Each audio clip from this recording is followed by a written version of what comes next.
Salut à tous. Alors là, je vais intervenir sur le Massey Ferguson, le tracteur de 180 chevaux. Il a un souci d'électronique. Alors c'est quoi la panne? C'est une panne directement liée à un capteur. Donc il s'avère qu'en plein travail, en plein champ, lorsqu'on a une vitesse de croisière et un régime moteur de programmer, un petit peu comme sur une voiture lorsqu'on enclenche le régulateur de vitesse, à un moment donné, le tracteur va se mettre en sécurité en affichant sur l'écran un code erreur. Bien, depuis ce matin, j'ai un défaut d'électronique. J'ai un signal d'erreur, donc premièrement qui s'affiche à l'écran. Donc erreur numéro 4182. Moi j'ai plus d'avancement.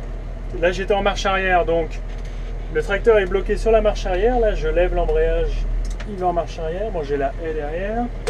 Même si je passe la gamme à l'avant, je vais en marche arrière. Donc la solution, on va éteindre la ventilation, c'est d'éteindre le tracteur.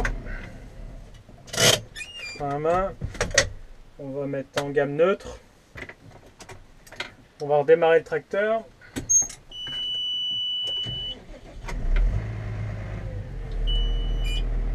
L'erreur a sauté. Donc j'ai toujours l'écran de contrôle de manière classique avec mes vitesses programmées. Là je peux passer à la gamme avant. Et ça fonctionne. Mais ça fait 5 fois que je le fais ce matin. Ce code erreur c'est quoi? Après avoir appelé notre concession, c'est un code erreur lié à un défaut de capteur d'avancement. C'est un capteur qui donne à l'électronique l'information de vitesse d'avancement du tracteur. L'électronique, comme ça, grâce à ce capteur, elle sait que le tracteur avance à 10 km/h, à 8, et comme ça permet au tracteur et à son électronique et à sa transmission de réguler la vitesse, comme je vous dis, comme sur une voiture. Lorsqu'il y a une côte, elle va ajouter des gaz, ou elle va diminuer les gaz dans une descente. Donc le code erreur renvoie un défaut sur ce capteur. Donc là, je suis allé à la concession, le chercher, il est là-dedans, et je devrais pouvoir entreprendre de le faire moi-même.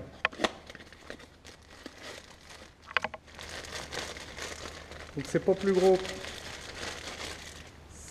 que ça. Ça c'est la partie intérieure. Là il va y avoir le bloc et il se met comme ça. Et ici il y a une fiche pour clipser l'électronique au faisceau. Voilà. Donc ça se situe juste en dessous. On y va. Donc ça se situe par là. J'ai déjà mis mes cartons pour pouvoir m'y engouffrer.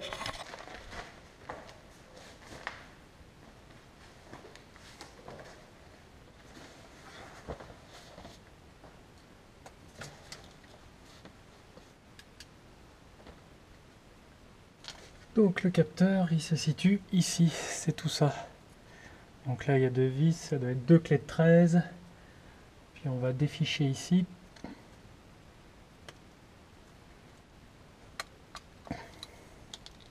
Donc je vous parle d'un capteur, mais en fait pour gérer l'avancement, il y en a même 2 ici sur ce bloc. Donc un ici, qui est facilement accessible, donc je vais commencer par lui. Et il y en a un deuxième qui est beaucoup moins accessible, et qui est le même modèle, qui va être juste ici. Mais celui-là, comme vous voyez, il est un peu plus bas.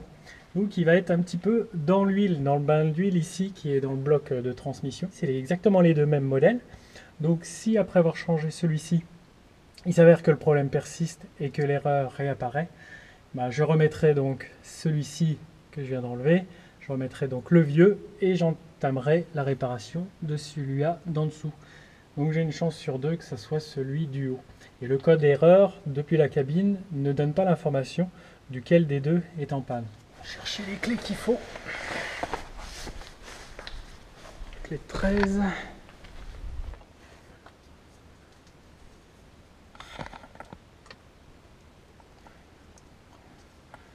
Voilà, c'est bien du 13. On va nettoyer quand même autour. J'y ai passé un petit coup de soufflette et puis de Karcher. Donc là-dedans, ces capteurs, ils regardent quoi? Ils regardent sûrement le déplacement des engrenages qui s'articulent là-dedans à l'intérieur de la transmission. Ça va donner la fréquence et ça va donner par conséquent une valeur numérique à l'avancement.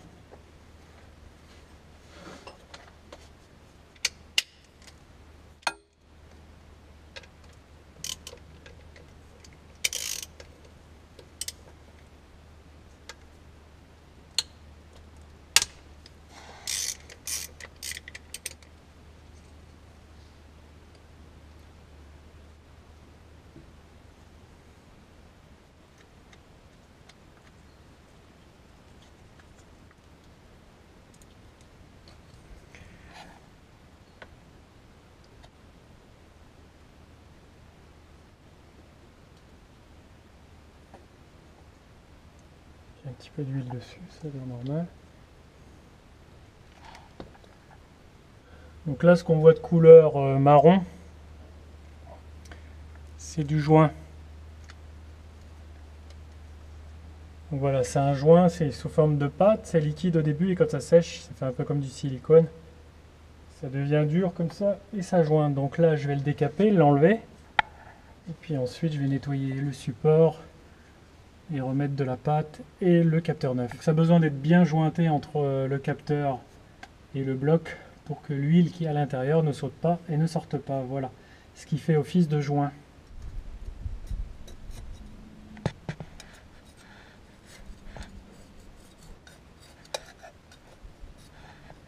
Avant de remettre de la colle neuve, on va dégraisser un petit peu le support. J'ai imbibé le chiffon d'essence.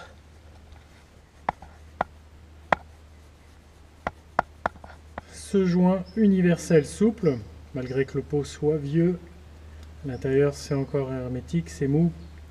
Je crois que c'est de couleur bleue. Voilà.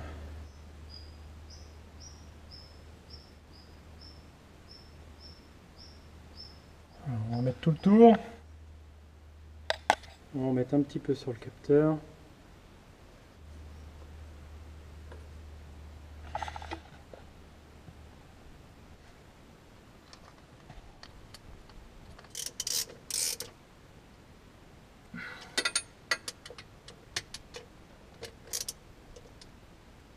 Pas besoin de serrer trop fort, c'est juste deux boulons qui servent à le maintenir. C'est pas une pièce qui travaille. Voilà, le surplus de colle, il se positionne ici en dessous en bleu. Voilà, j'en ai mis bien assez.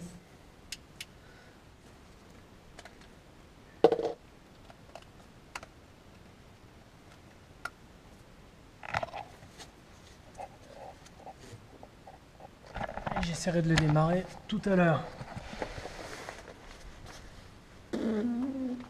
Ah, il faut être jeune.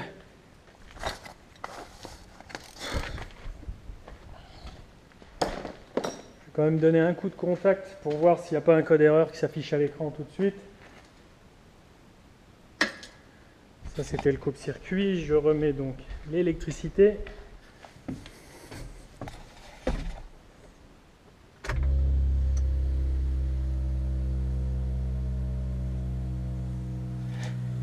Bon, pour l'instant, il n'y a rien de particulier. Je le démarrerai tout à l'heure. Ici, sur l'écran où il y avait l'erreur, elle n'est pas marquée. On va le laisser tranquille. Le capteur, il est un petit peu endommagé ici. Le plastique s'enlève. Est-ce que c'était dû à ça? Est-ce qu'il a accroché? Est-ce que à cause de ça, il dysfonctionne? Bon, je vais quand même le mettre de côté, le garder. Voilà, je vous dis à mardi prochain, 7h30. Salut!